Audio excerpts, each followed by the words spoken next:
Russian car fighting. Well, it's not just Russian car fighting. It's called karjutsu. Karjutsu. But yeah, they're blowing up on Twitter. I know all about it.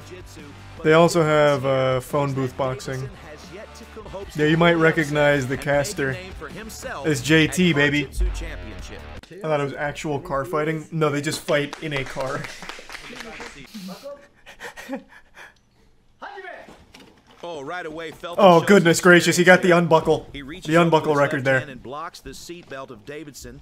You can see here in the top left-hand corner of your screen, reaches over, blocks the seatbelt with his left hand. This is like some technique Dale would have taught you from Detroit Survival Training Fitness. Davidson into the driver's side door, and right now you can see he's trying to slide his knee through for knee on belly or possibly even mount here. Oh, he's in a bad position there. Oh, he looks like he's got the driver's side seatbelt. Oh, he's gonna strangle him with the seatbelt. That driver's side seatbelt around the neck of Davidson. And Davidson, it's just I haven't seen this one. Jesus Christ. He's figured out what's happening. Oh my God. He has got that seatbelt wrapped all the way around his throat. He's trying to defend, but there's not a lot that can be done here. He is in a bad situation. And yeah, that's like rough. That, Raymond Felton wins the. Davidson doesn't look This is happy, barbaric. You don't know the meaning of the word barbaric. And you can see here in this is civilized. Here, Felton right away gets to smashing, and as soon as he action sees the movie combat, to grab that seatbelt, he grabs the seatbelt. You can see right Wait until here, he hits the he's ejector starting seat. to push it across. Good job, Ray. Oh, but God, now Davidson's got the driver's seat. He'll start banging his head on the fucking steering wheel, honking the horn with it. Okay, round 2 underway, and it looks like... Oh, he got the seatbelt again! You can't keep giving up the seatbelt! Ray already all over Davidson. Davidson's trying to get Oh, out of there. wow, good wiggle, good wiggle. Oh, He's fighting that's hands rough. with that front headlock. That's the go. Not a lot of room to work. Maybe throw him through the sunroof. Okay, oh! making a little bit of space here good recline, good recline. The passenger side seat. Bell gets caught around his left arm, and currently. Well, he's in a good position right now, though. He's got that like squatting lotus technique going on. Oh, that might be all she wrote. Ray's got quite a bit of experience into it. Takes a submission. Oh, he's going to the back seat. Oh, you can't give up the back seat. What that means essentially is that Davidson has. If there's one thing I've learned from Salt, to secure a that Angelina Jolie movie. He will lose the match. If he can get his oh God, fake taxi's popping off. Recline the driver's side seat. It doesn't look like Ray's going to let that happen. Full mount? I think Ray would rather give up his back here, and that's what's happening. Davidson taking the back of Felton. Damn, what a turnaround. Naked choke. Doesn't look like they're both absolutely exhausted, and it's almost 90 degrees inside the car. It is a miserable. Oh yeah, they didn't even turn on the air conditioner. Oh no! The safety lock stops Davidson. And it looks like Ray heard the safety lock and then grabbed this. It's going to happen. This is like but wrestling, but with also doing the hot car left. challenge. Davidson can try and secure something here, but he doesn't have any time to finish. No, there's no time to finish here. Tap. Oh, we've got a tap. Wow. Oh, wait, what? 1 second left. Davidson rear naked choke tap out over Raymond Okay, Felton. little plot twist there. Wow, let's take a look at the replay here. Everything wasn't lost at Makeout Reef this time. Q Davidson won the second round with a rear naked choke, and here we They should add another element to this. Like when they're in their backseat component, there should be an Uber driver up front, and you get like a, I don't know, maybe something on the judge's scoring card if you tip him. And he's trying to fiddle with the seatbelt. Maybe get the headrest off and start beating him with it. Back seat belt, and it looks like the safety lock. And he's got it. Full mount. Oh, that's gonna be tough. 6 points. That'll go to the leaderboard for the season. But right now, they should add a component where the vehicle's moving, so you have to do it in a moving vehicle too. He's trying to wrap it around. You can hear these two athletes breathing. This is it. They are miserable and absolutely exhausted. Oh! Davidson pushes the passenger seat forward. He said enough fishy business. I want the whole seat belt. He's got the seat belt on the right side. He's got 2 seat belts. He's dual wielding. He's going to reach under and he's going to grab the seat fucking belt decapitate him. Pull it behind the head of Felton, pushing with his left hand and using his right forearm. And yeah, no shot. Yeah, there was no shot he gets out of that. By Q Davidson to win the match. Almost looked like we were watching a crime. Raymond Felton, fantastic fight. Q Davidson. That did look like a crime. It was like murder footage. Win. Let's take a look at the replay here. Edison versus Punisher. Okay, just one more quick one. With a name like that. Oh god, he's got the door open. He's gonna fucking start slamming his head against it. Everything he can. Slamming the door into it. Oh, here he goes. Oh, jeepers! Side of the car. Oh, there he fuck. Goes. He's thrown Sam out. Oh god, they even broke the windshield. What the fuck happened? Leverage with his. Jesus, wait, this one's crazy. And there it is. 4 points, red. Oh, what? Now this is an interesting technique. The motorboat of death. Good tactic though. Open the door. A bit of space here so he can work, and he's opened up the driver's side door, which doesn't seem like it's smothering with his own tits there. That was a good strategy. Sam it looked like an unintentional eye poke there. Yeah, that is a big guy. Holy shit. Flat in the driver's side seat with his head on the armrest. Maybe put a finger in his ear. Lick your finger and put in his ear a little wet willy. It'll stun him. Sam's looking for that right All's arm. fair He's in looking for the Karjitsu. left arm. Oh Sam's god. just hunting here, and it We've like got to there's get much something available, but cooking he's in here. great position. Come on, Rance. Get your finger and like go up and down on his lips. Give him one of those. It'll scare him. To the other seat. Oh, here he goes. No, baby. Side of the car, and there he goes. He's thrown Sam out. Sam's head is He's about wiggling. an inch from the mat, front of the throne. It looks like being in the driver's seat is a huge Sam's disadvantage. very calm. You can look at his eyes and see he's very, very calm here, but he's in a bad position. Faust This looks very. This almost looks romantic. 8 inches worth of seat belt here. The safety lock has kept him from. He's not even taking the threat seriously right now. I think Sam is successfully defending. Get a different camera. What is he? I can't tell what I'm looking. Oh my god. Gripping the wire that holds the headrest to the seat, and also in that hand. Yeah, that's gonna be tough. 8 inches of seat belt. So he has got Sam trapped against the seat. This is one of those moments where you need to be able to breathe out of your ass. Sam is unable to move. His head is stuck to the seat. He's being choked by the seat belt. Faust is in position. He's got. Oh, he's getting with like the Joker laugh. They're going crazy in the hot car. Going to do with it, but he has got a fantastic. Someone let out a little fart there. What was that? Here for some sort of a front choke. Oh, that'd be a good strategy actually. Stink them out. Work inside the car. Rip ass and then go to town.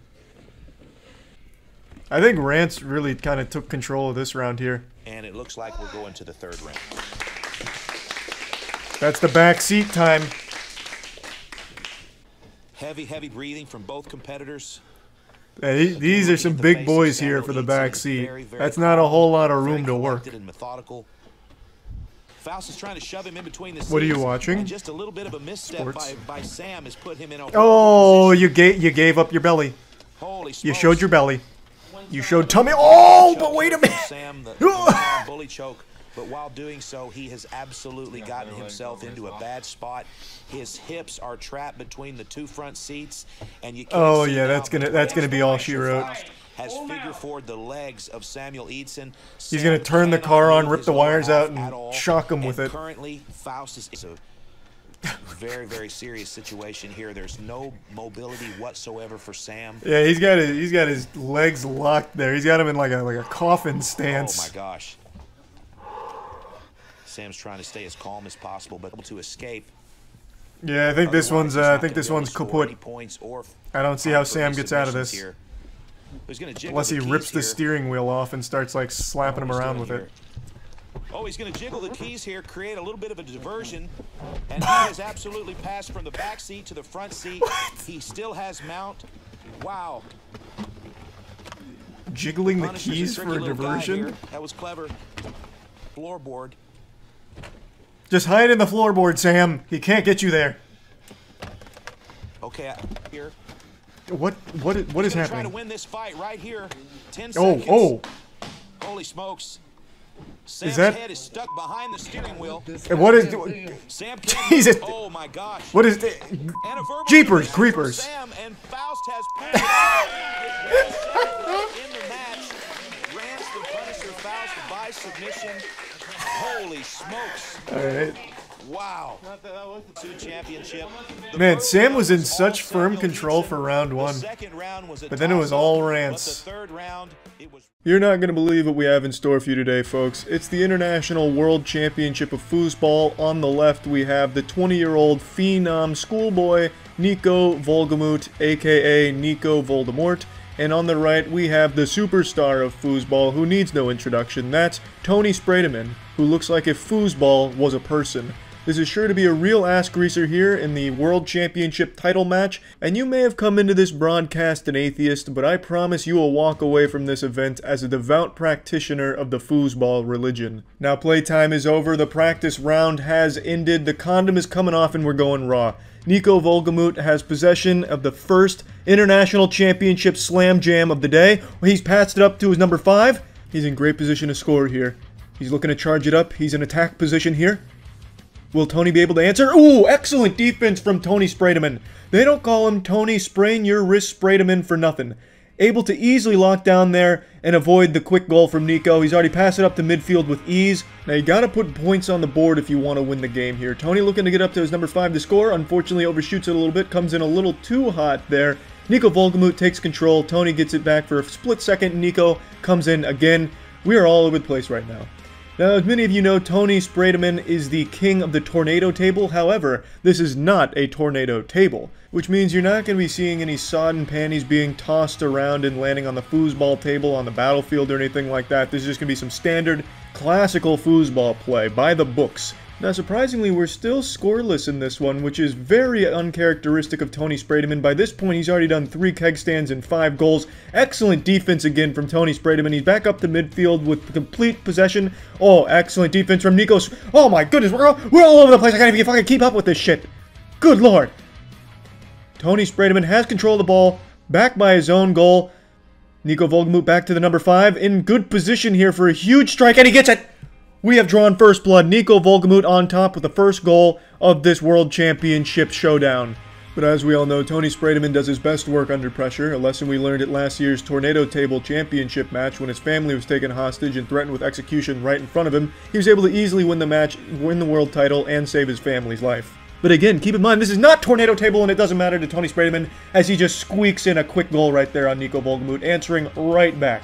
Nico Volgemoot right now playing with a chip on his shoulder, trying to prove that even a young man like him can go up against some of the ancient architects of foosball like Tony Spraydeman. Oh, and Nico says, what does my cock taste like? Breaking wrists and breaking dicks out here. Nico Volgemoot with another big goal on the legend Tony Spraydeman. Tony's definitely not one to have his pants pulled down in front of the cheerleaders, so he's going to look to answer back, but unfortunately this call goes to voicemail, unable to answer, and oh my goodness! Nico from way downtown. It's turning into a bloodbath. Tony is getting bent over the table right now by Nico. He is taking Tony over his knee and spanking his cheeks red, disciplining him. But Tony Spraydeman's in a good position right here. Ooh, wonderful defense from Nico Volgemoot right there, sending the ball into the spectators' stands, most likely killing one of them. We're now in Game 5, the final showdown here. I fell asleep for the last 4 games, but it is a tie game right now. And it's all or nothing here. Tony Spraydeman in a fantastic position, but even better defense from Nico Volgemoot right there. Whoever wins this wins the entire championship title. It's all riding on the line right here. For glory and fame and a grand prize of right around $50, this is what foosball is all about. And Tony Spraydeman gets the first goal here, putting his ass in Nico Volgemoot's asshole. Nico Volgemoot now has possession. Will he be able to match this intensity? Because Tony Spraydeman is playing like a man possessed. His eyes are rolling into the back of his head as he transcends this dimension and enters the foosball dimension. Oh, and Tony Spraydeman from across the map. Good lord, is there any stopping this madman here? You couldn't wish him away with the 7 Dragon Balls gathered together. We went from watching foosball to watching an ass fucking. Oh no, Nico Volgemoot is falling apart here. The pressure is overwhelming. Tony Spraydeman is out of control. Slow rolls a goal from across the field. Tony Spraydeman showing why he's considered one of the best the foosball world has ever seen. Nico Volgemoot unable to answer back with this cutthroat defense from Tony Spraydeman. He leaves no room for the ball to go through. Just none at all. His defense is one of the best. His offense is one of the best. He is just the best. Tony Spraydeman is in another great position here. Nico Volgemoot has the ball, but it still looks to be all Tony right now. If you flip a quarter right now, there's a 50% chance heads, 50% chance tails, and a 100% chance that Tony Spraydeman is clapping dick on the foosball table, baby. Oh, but Nico Volgemoot, there's still signs of life. Getting a goal in there. I hate to be the one to say that it's most likely over, but I think this shit is kaput. Tony Sprademan has just dialed into an unholy zone of foosball, and Nico has no answer for it. And that's game. Tony Sprademan seals it, and that is your new world champion, Tony Sprademan. Still, one of the best in all of foosball. I'm not much of a sports guy anymore. The only sport I keep up with these days is professional slapping, but that being said, I still keep my finger to the pulse of any new sports on the come-up, and recently I was made aware of one for a farting competition, trying to really take over the sports scene and explode the same way slapping has, but this time exploding from the asshole of some very brave men who aren't afraid to go up on stage and fart in front of a crowd. At least, that's what the idea was. In India last week, there was a big farting tournament that was held, and it was hyped up over the course of a month. This was going to be like the Super Bowls of farting, you know, the fucking Super Bowels. It was supposed to be a lot of people show up, a lot of people go on stage, and play some sweet ass music for the crowd to enjoy. Just some thunderous tones for the whole crowd to clap to, little golf claps, and get excited about some farts. But what ended up happening is none of the 3 contestants that participated were able to produce even the slightest semblance of flatulence. Even my pathetic, embarrassing, laughably bad, emasculating baby bitch boy farts, the near silent farts I produced that sound like a hamster drawing its last breath in a library, would have won this competition, because there were no farts. These ass athletes showed up but forgot to bring their A game, and the A stands for asshole. These buttholes were clean. They were coming in here with an empty colon. That shit wasn't loaded at all. They weren't locked and loaded and ready for action. They were shooting blanks. They weren't even shooting blanks. That'd be a compliment. Nothing happened. I'm going to show you some clips from a vlog I found of it. They go up there and just stand with their ass facing these 3 microphones that are all pointed at their chocolate starfish. It's very disappointing. I can't even find the right words to express my disappointment when watching this, so just keep that in mind. It's not going to be very satisfying. Hello आपको 60 seconds usually दिए जाएंगे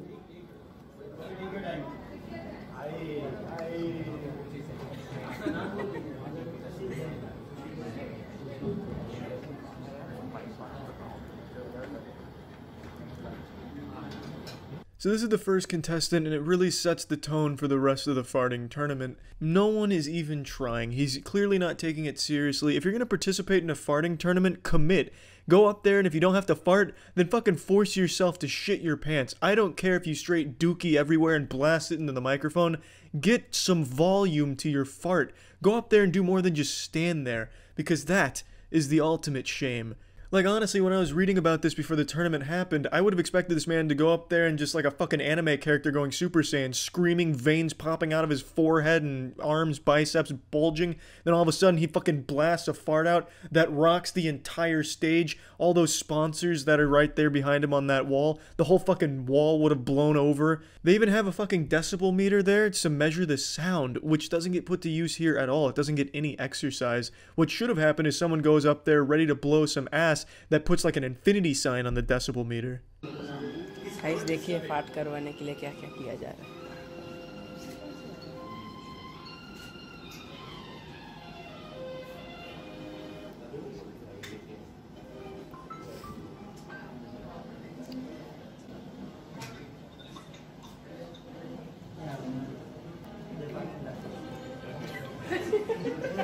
He even calls in for backup with his farting coach, who decides maybe turn him around because he might be fart shy, and even that doesn't work. He just ends up turned around standing in silence like out of the Blair Witch movie where everyone's too afraid to turn around and look at the Blair Witch behind him. On paper, it's a good idea. Hey, maybe his asshole muscles are just clenching up out of, you know, nervousness in front of a crowd. Let's try turning him around and maybe it'll work. But it didn't. He still doesn't fart, and then he shuffles his way off stage getting laughed at.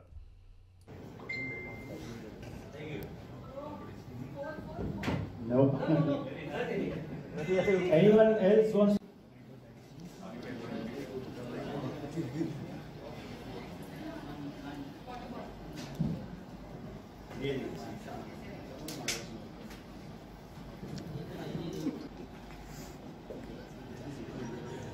Okay. And that's the last contestant that participates in the tournament. I was expecting a huge tournament. I thought the turnout was going to be massive, you know, fucking selling out a massive stadium, but it was really only like 25, 30, 50 people, maybe. I even considered flying down there for it. I thought this was going to be a huge deal. This is my kind of sport, but luckily I decided not to. Plus, I'm fucking terrified of flying anyway. But you know what I'm saying. This was supposed to be a big deal, and this is what we get? This sad little non-existent wet fart of a tournament? Like, come on now. At least if you can't fart and you have the dignity or the shamelessness to walk up on stage like you're going to fart to get everyone hype, at least surprise us. You know, you might not fart, but maybe piss your pants. Like, hey, I didn't expect that. It's not a fart, but I can't exactly be mad because you're up there making an effort. I could give that an applause and maybe you would have won the tournament. But here they elected that there were no winners because nobody farted. So they're going to have to redo the entire tournament and hopefully get some actual ass athletes out there. So here's hoping the next time around the farting circuit can really make a big show and put on a nice, really impressive performance from the rectum.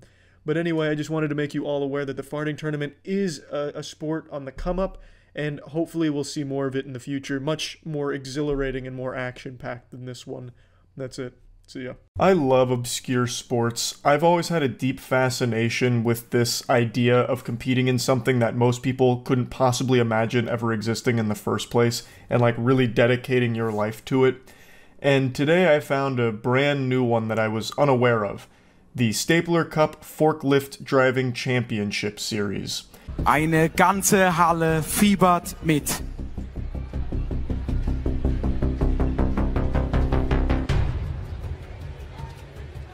Und die Rampe bewegt sich. Oh, der Pokal, bleibt stabil, bleibt stabil. Noch wackelt er. Benjamin Danker. Ist das soft? Ist das gut? Ist das cool?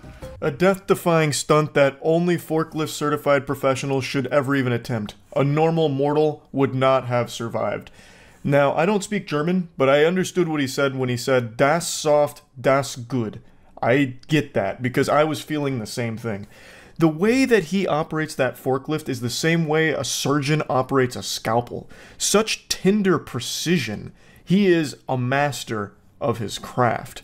Now, I know I've made a lot of videos talking about how AI is going to sweep in and fuck everyone. It's going to throw the world into disarray, taking so many jobs and basically changing the course of humanity in the future. But after watching this, I've had my eyes truly opened to a truth that I was ignorantly unaware of. That even if AI does truly dominate society in the coming years, there will be one job that only humans will ever be able to do, and that's forklift driving. I am convinced that robots and AI could never possibly operate a forklift with the precision that these professionals are able to. Ist das präzise? Und jetzt geht's gegen die Uhr. Die Zinken sind raus. 4 Minuten sind rum. Jetzt schnell parken und nach oben laufen auf dem Weg ins Finale. Der Titelverteidiger schafft das hier nach oben. Unter 4,25 mit der Frankenstutz-Arena im Rücken. Benjamin Danker geht ins Finale. Get that binky out of your mouth, baby. This is a man's game now. A 416? Are you out of your fucking gourd? He's never seen a 415 and never will with a line like that. Wow. So a 416, that's nothing to scoff at. And you can see how excited he was after he set down that Stanley Cup chess piece, contraption, gizmo, whatever that was, with ease. And then he drifts that bitch sideways. He starts, double clutching, no granny shift in here, parks the forklift, runs up, hits the buzzer, and he gets a fantastic time. And it made me hungry to see more. So I saw this clip earlier today on Twitter, and I went and tried to find as much information I could for the the Stapler Cup Championship Series. And man, is it something special. So I found their YouTube channel, and I went to their most recent tournament, which happened a few months ago, and it's actually a lot of fun to watch. I enjoyed myself thoroughly. So I wanted to just show you what a full run looks like here from another team. Let's go. 3, 2, 1. Und da muss ich sagen, der Anzug, der sitzt bei Continental. Wird ganz entspannt in. The production behind this event is top-notch. This is more buttoned up and professional than most esports right now. And I also love the hashtag forklift heroes. That is fire. I think that is fantastic. So it begins with the teams going and putting together that giant obelisk you saw in the last clip.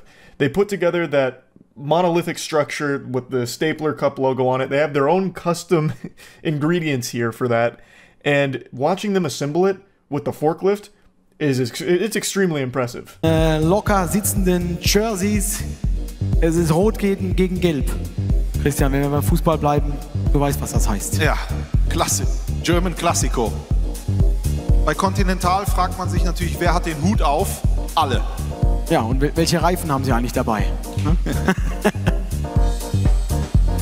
Oh, das war schon schön knapp wieder, auch bei Wirth mit der roten Linie. Das ist schon super eng. It's as they say, forklifts travel in packs. So this isn't some kind of solo mission or anything like that. It's not the NBA. You're not going to have like a superstar carry a whole team or something and you just build around them. This is a collaborative effort amongst the entire crew.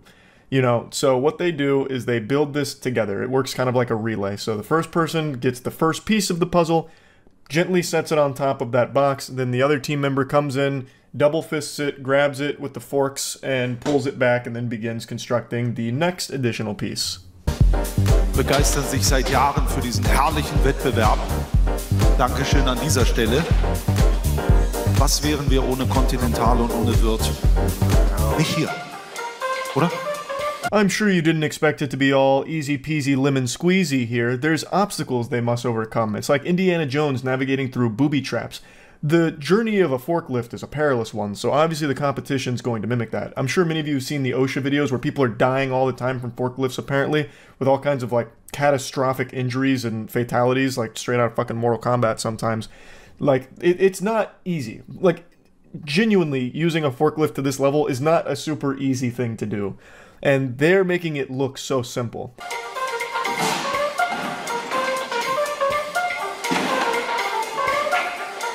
Und auch hier wieder spannend zu beobachten, die Teamleiter, manche sind laut, manche sind leise, manche gestikulieren mehr, manche weniger. Certified butt pucker moment right there for that team. If you're a fan of that squad, I bet you were on the edge of your seat during that one, a real ass greaser. It almost tipped over, which would have been disastrous, but luckily the operator stays cool, calm, and collected, but above all else, confident. The most important part.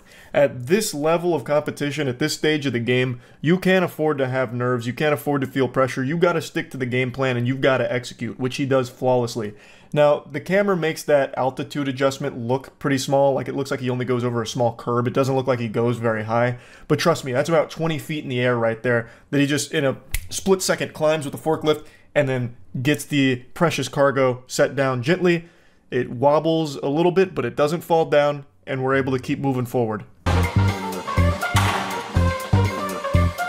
Und Strassi, wir können festhalten, wird nicht nur im Sponsoring-Bereich. I just love that camera shot. I'm pretty sure for this event they have the same technology that the NFL does, where they put like big high-tech cameras on wires and then like follow the action around. So they have this top-down camera that follows it sometimes. They go all out at the Stapler Cup, and I really appreciate that.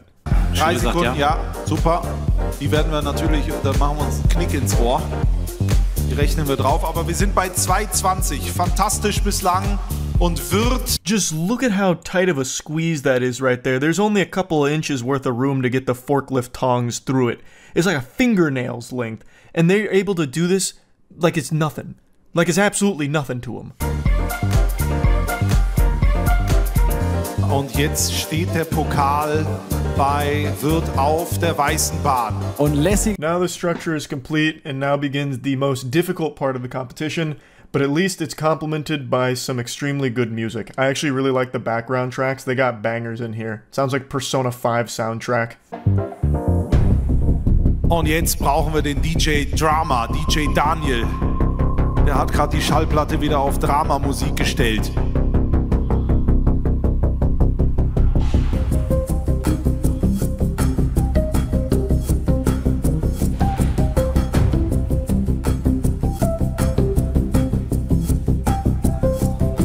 Ganz, ganz stabil.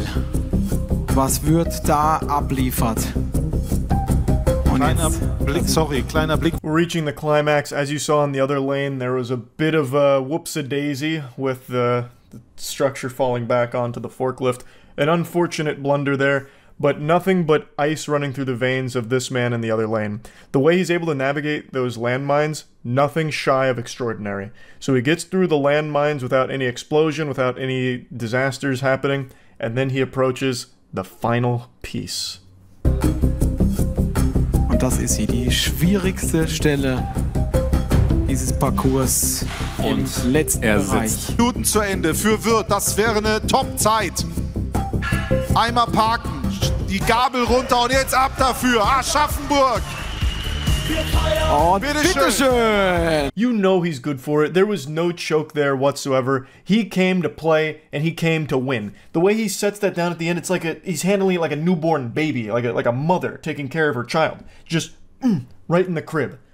Just business as usual. He then throws that bitch into overdrive turbo mode. He parks the forklift in the designated area, runs up, hits the buzzer, and gets an admirable time. It's a great competition. You'll love to see it. I just wanted to put professional forklift driving on your map. In case there's any forklift enthusiasts out there that want to see what high-level forklift operation looks like, I highly recommend checking out the Stapler Cup series. That's about it. See ya. What's poppin', laser tag enthusiasts? Are you ready to get turbo to the max? You're watching this year's Lasertron World Championship. I know many of you are concerned with this year coming to an end because the Mayan calendar predicts the end of the world. However, they don't predict the way in which the world will end. Perhaps we'll witness the end of the world right here. Perhaps it'll go up in a laser explosion because we have an explosive matchup between the two best in the business, Cyberwolf and Bodie Lee. Our two athletes are ready to square off and they're just getting right into it. Holy fuck, no handshake, no mercy, no holds barred, no reason for 1v1 laser tags to exist, but yet here we are. I'll go ahead and make it clear now, I don't know which one's Cyberwolf and which one's Bodie Lee, but I think we can just appreciate this for the art that it is instead of focusing on who's winning or who's losing, because there are no winners or losers in this sport.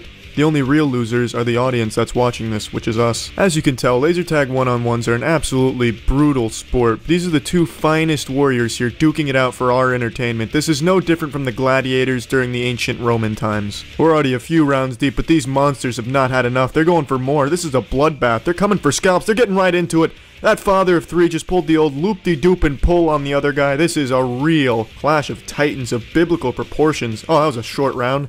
That guy making short work of the other guy.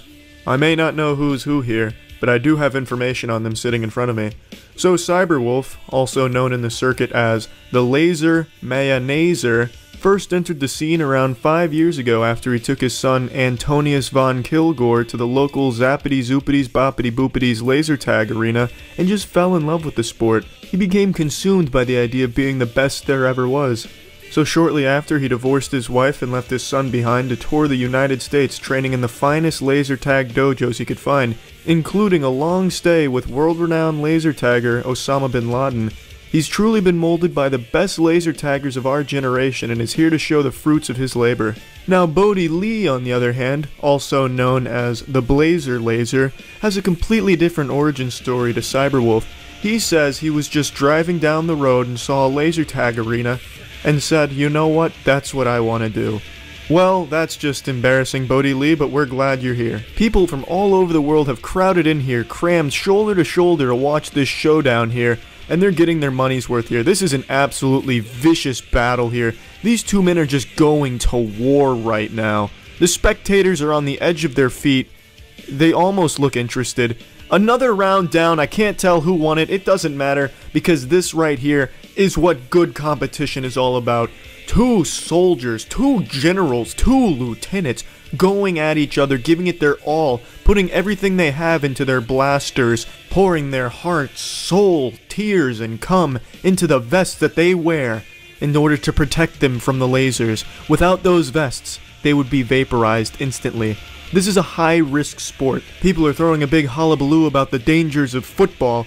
Well, how about the dangers of laser tag? But these two men, they knew the risks when they entered this battlefield, and they're still coming out here with tits perky as titties, with nipples hard as nipples, ready to prove to the world once and for all who should be wearing the cock ring and who should be wearing the cock chastity belt. This is a truly intense matchup that I've not been paying attention to. The old man in blue does something really cool there, I'm not quite sure, but the bald man smiling about it, He's ready to go right at it again. Oh, look at that, bobbing and weaving, ducking and dodging. He gets him with the old, how do you do, whoop-de-doo. Goodness me, if you're not shitting your pants yet, you're just not going to be taking a shit at all today. Oh, he just fucks him real good right there. Gets him real hard right in the mouth. My word. Wow, that's his mouth. No, that's not where lasers go. Oh, fuck. I know many people say war never changes, but I beg to differ. Just look at this. This is the new face of war. This is how differences between nations will be settled in a manly, gentlemanly, one-on-one laser tag match.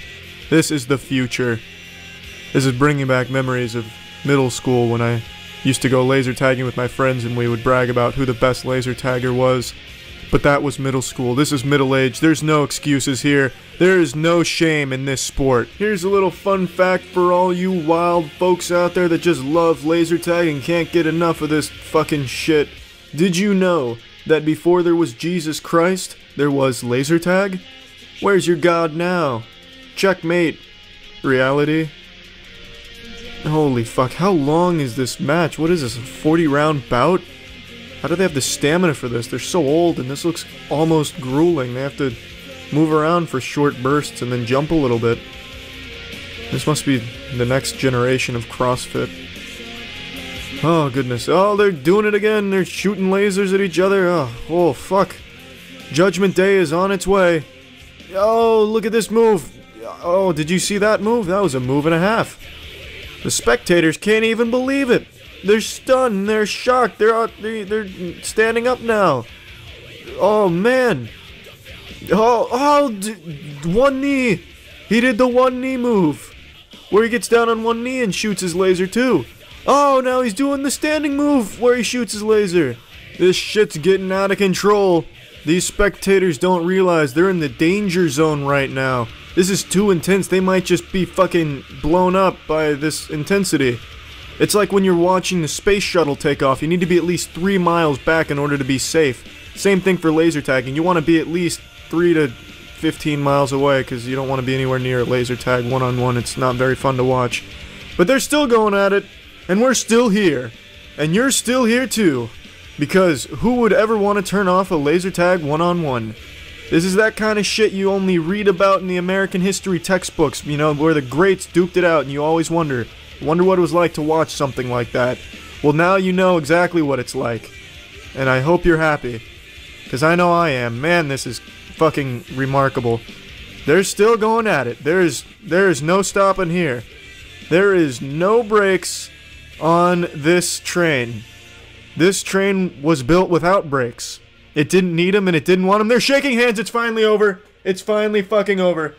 I don't know who won. We all won because we watched the entire thing. Look at this beautiful display of sportsmanship. Oh, fantastic. What an incredible matchup. Thanks for tuning into this year's Lasertron World Championship thing. What do you think of when you think of pillow fights? Porn?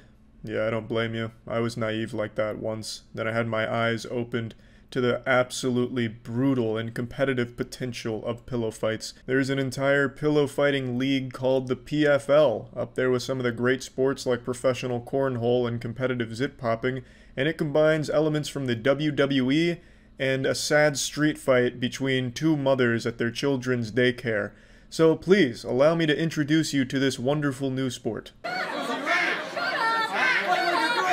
Alright, here we go, the third and fourth. Oh my god, Jackie Chan just barreling into Rose forward. Wow, and Rose is not happy about that, ladies and gentlemen. An explosive start to round 3. Yeah, the only rule in pillow fighting league is don't call the cops. Punching is completely legal. I wouldn't be surprised if the pillowcases were filled with bricks. Like, the shit is pretty hardcore.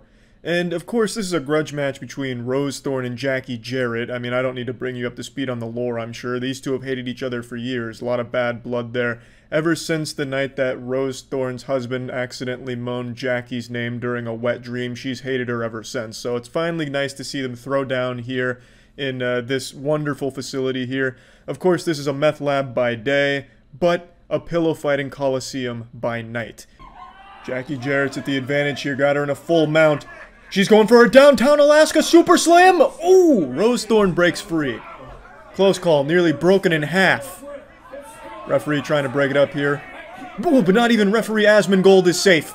Peace was never an option. Safety is impossible. Rose Thorn with a huge takedown. Both pillows now, double fisting. Oh boy, she's unleashing a whirlwind now. God, we need to get an ambulance in here. Luckily, she shows mercy, gives a pillow back. Jackie Jarrett hawking a loogie on an audience member, that'll teach him. He probably caught that spit with his mouth wide open. Holy shit, she's going for a Yoshimitsu seppuku move. Oh, I was wrong! The United States of Smash! Jackie Jarrett's body is composed of 60% water, 40% ass kicking. Holy shit. Oh, but Rose Thorn is not out of this one yet. She's still coming in hot. Oh, looking like something out of the Kama Sutra now. This could be the end.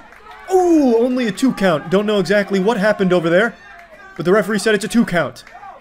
I'm having a hard time understanding what's going on here. This looks like football players trying to recover a fumble. It's hard to make out what exact... She gets an arm up! The shoulder is up, we're good. The match will continue. The spectators are on the edge of their seats, and maybe just edging as well. Oh, she's going for a motorboat attempt on Rose, but she shuts that shit down right away. I believe this is another pin attempt here, or a smothering, a murder attempt, it's hard to know for sure. And that's it! Rose takes home the PFL belt for tonight, and Jackie's not happy about it. She says, hold my 50 Shades of Grey book, I'm not done here. The match is ended, but the ass beating has only just begun. An audience member getting in there trying to break them up. Probably never been so happy to break up in a fight in his life. Oh, I think he's grabbing her titties. An interesting tactic for breaking up a fight. Man just went in there yanking her backwards and then honks on her milkers a little bit, and it seems to have worked. It seems like they're both calming down here. It looks like that's going to be into this scuffle here. And Rose Thorn is still your winner. 2016's Best Bagger competition? From the Florida Retail Federation, you know they're shooting up heroin in the back. Give them the competitive edge. Ready! This is just like Employee of the Month. Whoa! Look at that technique! Jesus Christ, slow down! You're gonna light the fucking bag on fire! Too much friction! Oh god. Hit him with the no look! They're just feeling it, like the Force. These are the Jedi of bagging. Okay, hold on, let me watch. You know what? Now I'm interested. Let's see what it was like in 2013. It was a different time back then. Oh man, this is very 2013. I really feel like I've been transported back in time. Man, the retirement home is fucking going off for this. We're here to find out who's gonna Gangnam Style these groceries. I'm a firing my laser. Am I right, folks? Okay. Yeah, Nicholas Lewis from Food City, KBAT. Nicholas, come on up. Nicholas, yeah, the prom king, baby. Nicholas, where are you? Nicholas is known, of course, for his signature move, the behind-the-back bagging special. This is ShopRite of Hutchinson County. James, come on up. Hutchinson County has been breeding the nation's top baggers. This is going to be tough. You don't fuck with Hudson County when it comes to professional bagging. From Kowalski's. Daniel, come on up. Where are you? Where's Daniel? Did he not make it? Baggers, take your... Oh, he didn't even shake any hands. Was that Daniel? Damn. Coming out here with ice in the veins. Bad blood. He's letting him know it's not friendly. I'm not here for friends. I'm here to make enemies. I'm here for money. The prestige of being the best bagger. Baggers, are you ready? Oh, we're really fucking cooking now. I'm just gonna turn the music off before I get like DMCA'd for watching Best Bagger Championship, just throwing in Gangnam Style and shit. We'll watch it the way God intended. In pure silence. What's good bagging soundtrack? BFG Division? Yeah, that's a good idea. We'll do Doom. Oh yeah, now we're in the Did Dylan already finish? Did she even scan the items?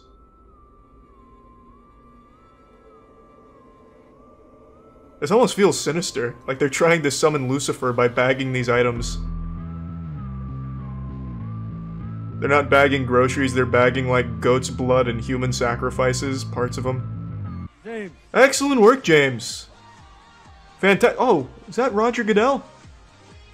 My god. Is Vince McMahon here too? Is he about to get him with like a stone cold stunner or something? Excellent work, Andrew. Yeah! Yes! They now say he's bagging for Amazon warehouses now. And he's never been happier. Stand number 1. Janessa Plummer from Plummer Shop and Save. Wow, it's like she was born into that role. Her name is Jessa Plummer. Great job, Janessa. Janessa Plummer at Plumber's Shop and Save. Check stand. She's like royalty for the plumbers. Lorton Markets. So is this like an NFL draft? They don't know that they're going to be called on stage for this? Or is this just to get some hype going? Number 5. Kevin Durant. Nathan Toth from Martin Supermarkets. Welcome, Nathan. Oh, man. He didn't even show up. It wasn't worth his time. 5. All right, guys. This is it. Did she just pat him on the ass? You guys nervous? They went up top and then she went around for the little ass cheek smack. This is a real sport. Judges, are you ready? Oh, fuck yeah. Now I'm ready. Timers, are you ready? If he did that, his ass would be fucking fried on Twitter. Let's get it, team! Honestly, I feel like Janessa Plummer's got the advantage here. She is literally part of bagging royalty. Okay, I'm gonna turn down the royalty-free ska and just put on some Doom again. Like, we're really focusing here on the front runner, Janessa Plummer. Oh, Bethany! Squeaks it out, number 1. That was a speedrun world record right there. Jesus, Bethany. Followed by Lauren. Excellent work, Lauren. I expected nothing less. Nathan! You just ruined someone's meal right there. That's illegal. You're going to jail. And in a surprising disappointment, Janessa Plummer does not live up to the expectations. Janessa Plummer finishing 5th. Oh my goodness. The Plummer noble household will be very disappointed. Got the lifesavers. Forgot them last year. Didn't this year. Yeah, that was a disaster last year. I remember that.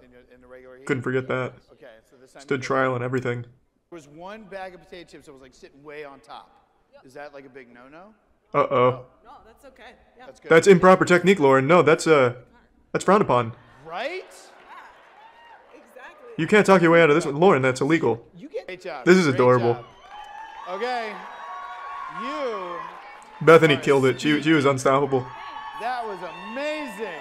Wow, how you feel? You feel good? I feel good. Yeah? Yeah. Didn't forget the lifesavers. Good, good. Yeah, so that's kind of a... Man, the lifesavers must really be like the Achilles heel of bagging. Okay, don't look in the crowd. Okay. She just wants to get done with this. Please, leave her alone. Just give her the money and walk away. All right. You're scaring her. You guys feeling good? Yeah? Feeling good? All right. These guys are excited. This guy does not realize what venue he's at. He thinks he's at like fucking 98 Rock Festival. Jesus. Bethany Berger from Justin Rugged, Vermont. Oh my lord, you've done it. Great job. Now kiss me on the lips. You won. That's your prize. Bagger is Candace Lastimado. Excellent work, Candace. Metropolitan Markets. I mean, we knew that was coming. She finished like literally 10 minutes before everybody else. I don't really give a fuck about the whole Logan Paul vs. KSI boxing saga. I just never really cared about that whole anime arc. But the recent showdown actually did show me something. It showed me the importance of shit-talking in sports. I've always thought that shit-talking plays a crucial role when it comes to competition in general. Shit-talking just adds a very human element to an otherwise extremely corporate world when it comes to sports.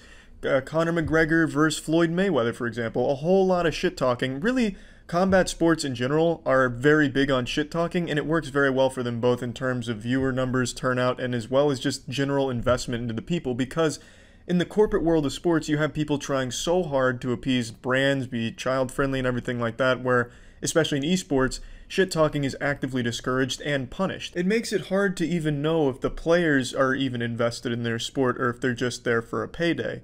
But when you have them giving some type of passionate press conference or even just a tweet saying something like, "Hey, your mom's so fat she rides my wiener with only one ass cheek," something like that's enough to say, oh, okay, so it seems like they do care and they are actually going out there to beat this person. If they care, maybe I should care. And then you have these rivalries that form as a result. You have great rivalries in sports, such as the Yankees and the Red Sox, LeBron James' team versus whatever team LeBron James is playing that week, Tampa Bay Buccaneers versus good coaching and good decision-making. I'm no longer a mainline sports fan. I've abandoned that religion long ago. I've left that cult, but I certainly used to be. You should have seen my room growing up as a kid. So much fucking Bucks memorabilia. Goddamn had fucking Buccaneer nipple tassels, basically. The point I'm making is, the role of shit-talking, I think, plays a very important one in getting people excited or interested in an upcoming sports event. KSI vs. Logan Paul is the perfect example. These two people seemingly hate each other, and they give these very heated press conferences that sound like you're at the middle school lunch table. And people like that because they like to see that kind of emotion and that drive where these people really want to win. It's not just there because it's a payday, they're there because they want to make a point, they want to win. So you choose sides in this saga. Wrestling entertainment, for example, they build drama into their characters themselves where they have shit talking between them. And you know what happens? People side with characters, people root for characters, and it heightens the whole experience. That's what esports in general is missing. There's this giant wave in esports to eliminate toxicity from their game. Toxicity is a very loose word they use because in some games you get banned for fucking excessive pinging in League of Legends. League of Legends used to be a goddamn cesspool, no doubt about that. The fucking wild, wild west of degeneracy. Now they've cracked down on it and made it a daycare. Overwatch, similar situation. But I can't help but feel that turning these games and these communities into Weenie Hut Jr. is detrimental because it actively discourages people from getting invested in putting their ass on the line, putting nuts to butts. You know, I get when people are being hateful, racist, shit like that, throwing your games, going AFK, I get that being grounds for a ban or punishment. But as for just getting heated in the game, and if they're not actively making you lose, them just being all mad and shit, telling you to play better and mean words, there's already a solution built in. It's called muting them. You can mute everyone if you want to, so there is a solution for that already. And I totally get wanting to take bullying out of it because people get very mean in these competitive games, and I'd never advocate for bullying, but the solution has already been found 20 fucking years ago with being able to mute your bully, mute the person that's being an asshole. That solves the whole problem. They don't need to translate this fucking crusade against toxicity into their competitive environment where no teams are allowed to playfully banter with each other, shit talk, or even really get emotional about what they genuinely feel. They give all these fucking cookie cutter responses just like in regular sports, and it's boring, and it loses that element of making it something big, making rivalries, making anything meaningful. Imagine if the KSI vs. Logan Paul fight had none of the shit talking beforehand, and it was just two guys going out there to fight. Would people care?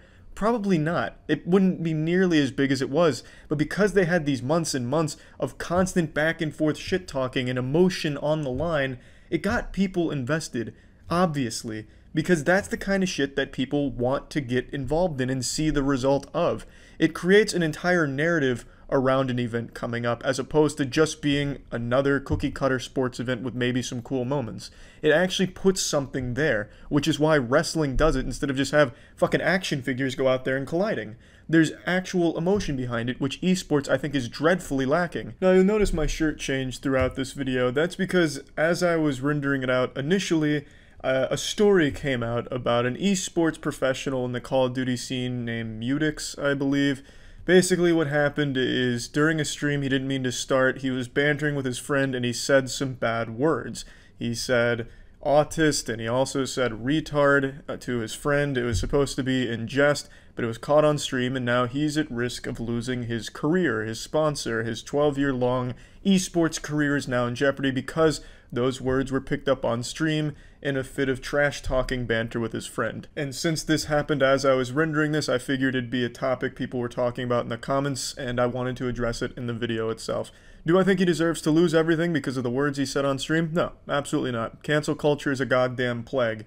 100% he doesn't deserve to lose his entire career because of trash talk banter with his friend, even if it was in poor taste and not comedic at all. And one thing I always see happen that I like to talk about when some shit like this goes down, there's always some Twitter verified checkmark losers in the fucking comments that dogpile on to try and score internet points.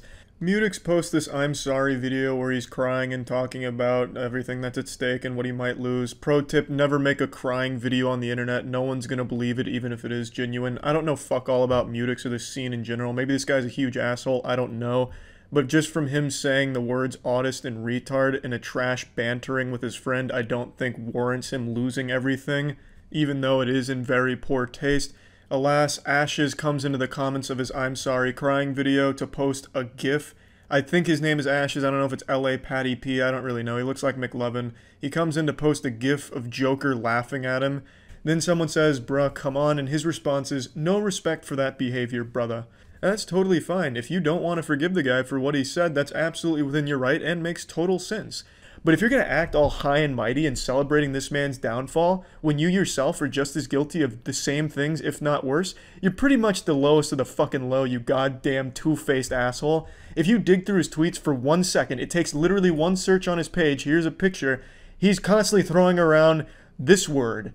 That's pretty goddamn bad, don't you think, Ashes? So if you're celebrating him losing all his shit, don't you think you should be equally held accountable? You should probably lose all your shit too, right? Now, I fucking hate when people dig through old tweets to find things to get outraged about for their little cancel culture small boner. But if you're using it against someone who's already on the cancel culture bandwagon dog pile, I'm totally fine with it. Yeah, Ashes, your tweets were from 7 so years ago. Who gives a shit? There's no forgiveness in cancel culture, baby. There's no time limit on it. That shit doesn't expire. Who's to say you changed? Mutex didn't even mean to have that shit go out in public. You openly post that shit on your Twitter. So if Mutex is losing his career over the things he said by accident, and you say things that are worse on purpose, shouldn't you also lose your career? Like, that makes sense, right? I mean, yeah, maybe you don't say this in public anymore, but you definitely did, and who's to say you still don't say it off stream and behind closed doors? I mean, there's no telling. But anyway, I got sidetracked. I was just focusing on the role that trash talk plays in competition. I want to be clear, I'm not talking about hateful shit, racist shit, throwing games, losing games on purpose, or any of that garbage. I'm talking about actual healthy trash talk banter between competitors. I think that is extremely important to the success of a sport. And it doesn't have to always be trash talk, but just the ability for players and teams to give genuine emotional thoughts on an upcoming match or their opponents, I think is crucial to getting people excited about a match. It takes away something when you're telling these teams and players that they can't say or, do anything that might come across as disrespectful to the sport or the opponent because they represent brands. That takes away a big element of it from a viewer's perspective because you have these two teams going into game day and neither one of them said anything about each other past the cookie cutter shit of they're a great team, they sweat, they pee, they come just like us, it's going to be a tough one. That's all you get. You don't get like this back and forth trash talk or this back and forth joking or really any insight into how the teams actually feel or what they're going in or what they're expecting going in. So if you take that away, it's kind of just like looking at robots doing a job. It's just these people going in there and doing a job, not competing. It's like you're peeking into a fucking cubicle at a big business. There's nothing well, it's still fun to watch the events, but there's a certain element that's missing. And that's the element of caring. It doesn't seem like anyone's invested in actually competing. They're just there because it's their job. And I think just having the ability to joke around and trash talk and banter and be genuine is extremely important to a sport, and KSI and Logan Paul shows us just how important it can be in getting people excited and interested in it. Even people that don't like either of those two people still tuned in just because of all the hype around it that they generated through their trash talk and keeping it on people's mouths. And I think that's what esports is dreadfully lacking right now. They always discourage trash talk or anything disrespectful because they do represent brands, and the brands, I guess, don't want to be associated with that shit. And I just think that loses a core component of what makes competition exciting for viewers, and even for players as well. So that's all I really wanted to talk about, and that's about it. So yeah, forget everything you think you know about lawn mowers. What I'm about to show you will open your third eye and change everything. This is from the Walker Mowers Championship, one of the most cutthroat competitions in all of riding lawnmowers history. It looks like something right out of King of the Hill. The athletes are strapped into their Walker mower and then go through a death-defying obstacle course in order to compete for the prestigious title of the best riding lawnmower operator. Here comes Dominic Toretto's father, easily through the hairpin turn. Now he's going to throw this bad girl in park at the pit stop, gets the flag, making it look so effortless and easy right now. An excellent job reversing, didn't hit any of our VHS tapes we've put around the course, but now we'll have to drift around this cone. This is where boys become men and men become mowing legends, and doesn't struggle at all. An excellent vortex drift and avoids the decapitator. We lost many a good man to that very obstacle last year. In fact, a father of two had his head taken clean off his shoulders right in front of his whole family. But this guy, he says, fuck that, this is child's play. I'll tell you what, DB Cooper is just cruising through this course right now. Already at the second pit stop, grabbing the flag, no problem. Damn near does a full wheelie on it. Sometimes you don't control the Walker mower, it controls you. Again, avoids the death trap, but will he survive the upcoming firing squad? We'll have to wait and see. grabs the third flag on the way by, and that will be it. What is his final time? Oh, that's a new course record, 54 minutes. Welcome back to the Japanese Rock, Paper, Scissors Championship, and today we've got a real bloodbath cooked up for your pussy ass today. So if the sight of carnage, gore, and high-octane athletic displays makes you uneasy, turn this shit off now. In this corner, we have the favorites to win this matchup, coming in with an undefeated record for the first time in professional RPS history. It's Fairy Wink! These two sisters have been training all their lives for this moment right here, and the training certainly paid off. They're known for their strength and dexterity in the professional RPS octagon, and they've earned themselves the nickname, the Sadistic Sisters of Serious Scissors. It's said when they throw scissors in a battle, earthquakes can be felt around the world. And today they're dressed up in their standard Power Rangers Angel costume, and they're going to be squaring off against the second best in the world, this team.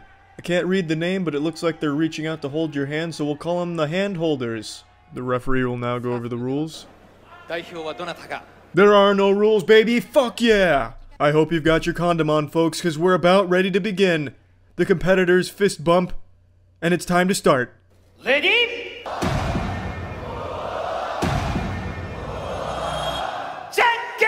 Oh, shit! Fairy Wink threw out their signature move of scissors, and not only was their opponent not immediately vaporized and murdered, they responded with the scissors of their own, causing this nullification of power, just like in the fucking Dragon Ball Z games, when, you know, two Super Saiyans square off and they're evenly matched. I'm sure you've already blown your load, but there's no time for a refractory period. We're getting right back into the action. Ready?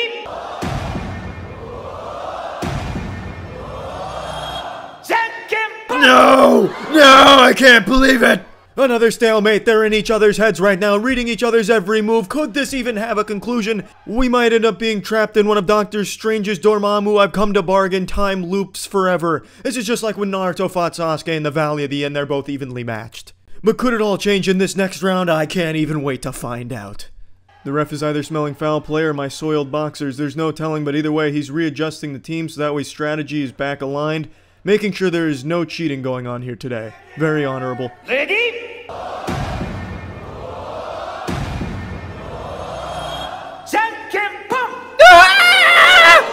Is this even possible? Is this scripted? Have we been had? We've been bamboozled? Is this the WWE of rock, paper, scissors? There's no way. No way. Ready?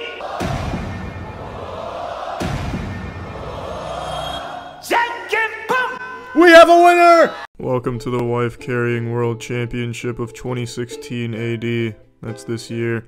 I know you're all excited, but I doubt you're as excited as I am. Here comes the husbands and wives now. Oh man, look at the crowd. They're really into it. They're feeling it. They're going wild. Someone calm that fucking crowd down. And they're off. Oh, that's a beautiful start from all three of these gentlemen and their wives. The Crow seems to have a slight lead on his competitors, but his wife is not maintaining good form right now. That is not a textbook boa constrictor reverse cowgirl stance, which she needs to maintain in order to win this competition. This guy's leaving the water rectangle. He's the first one. Oh, there's a pulled hamstring. Nice work. The staff and I here made sure to oil that rim down nice and slick just for that purpose. We got him good, boys. Paid off. Here comes Cyclops, drunkenly stumbling his way out of the pool like a fucking zombie, trying to find his way back to Charles Xavier's school for gifted wife-carrying youngsters. Holy shit, this man's going turbo. Goes right over that log, but he could never get over the logs I leave in my pants. Here comes two more. Just gets swallowed by this Marianas Trench, just demonstrating how deep this pool truly is. I know it looks shallow, but it's actually deep enough that we put sharks on the bottom, so they better get out of there quick. Comes three more gentlemen and their wives. Let's hope none of these gentlemen fart, because it's going right in their wife's face. Just gonna blast them with that whiff of shit. Oh, it looks like that's not an issue here. She's been sniffing farts for years, just training for this day. Right over the log. Oh, man. She even gave him a nice kiss on the ass cheek, just to congratulate him for winning. Oh yeah, he's going all the way. He's using his wife as a fucking jetpack. These three have no chance. I don't know what the fuck the one in the back's doing about to fucking pile drive his wife there. That's horrible technique. What an absolute amateur. If you're gonna compete in this competition, you need to understand there's only one technique that ever wins. It's where your wife hangs upside down on you and assumes what we call in the business the scared koala on a roller coaster grip. And once you assume that position, you're basically locked in for a good round. Just like our winners here. They didn't have just a good round, they had the best round. Congratulations, you two are the wife-carrying world champions. I know it's a very prestigious honor. So thank you for playing and watching, and just excellent job carrying your wife. Really a great competition this year.